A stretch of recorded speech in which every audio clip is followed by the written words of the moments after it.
पवित्र शास्त्र की पुस्तक मत्ती उसका 8वां अध्याय पद 23 से 27 में बाइबल का एक बहुत ही प्रसिद्ध और प्रेरणादायक प्रसंग है, जिसमें यीशु मसीह द्वारा तूफान को शांत करने की घटना का वर्णन है। ये घटना दर्शाती है कि यीशु के पास प्रकृति पर भी पूरा अधिकार है और मुश्किल समय में घबराने के बजाय उन पर भरोसा करना चाहिए।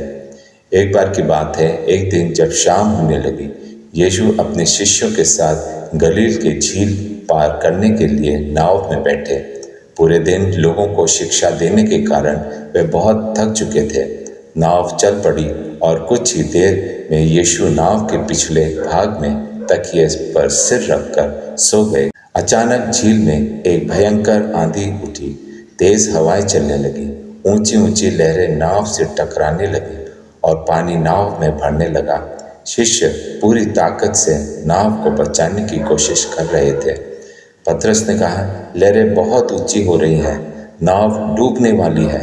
यूहन्ना बोला, पानी लगातार नाव में भर रहा है, अब क्या होगा? अन्य शिष्य ने कहा, हम बच नहीं पाएंगे, कोई कुछ करो। लेकिन इस भयानक तूफान के बीच भी यीशु शांति से सो रहे। भयभीत शिष्य दौड़कर उनके पास पहुंचे। पतरस ने कहा, प्रभु हमें बचाइए, हम नष्ट हो रहे हैं। यीशु उठे और प्रेम से उनकी ओर देखकर बोले, तुम क्यों डरते हो? तुम्हारा विश्वास इतना छोटा क्यों है? फिर यीशु खड़े हुए, उन्होंने तेज हवाओं और उफनती लहरों की ओर देखा और अधिकार के साथ कहा, शांत हो जा, थम जा। उसी क्षण हवा रुक गई, लहरें शांत हो गईं, झील बिल्कुल स्थिर हो गई। कुछ ही पल पहले जहां भय था, वहां अब अद्भुत शांति थी। यूहन्ना ने कहा, ये कौन है कि हवा और समुद्र भी इसकी आज्ञा मानते हैं?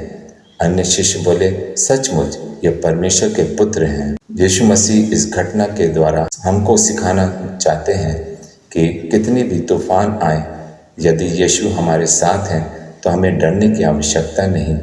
जो प्रभु आंधी और समुद्र को शांत कर सकते हैं, वे हमारे जीवन के हर संकट को भी शांत कर सकते हैं। इसलिए विश्वास रखें, क्योंकि यीशु हर परिस्थिति में हमारे साथ हैं। परमेश्वर इन वचनों के द्वारा आप सभी को बरकत और आशीष दे। आमीन।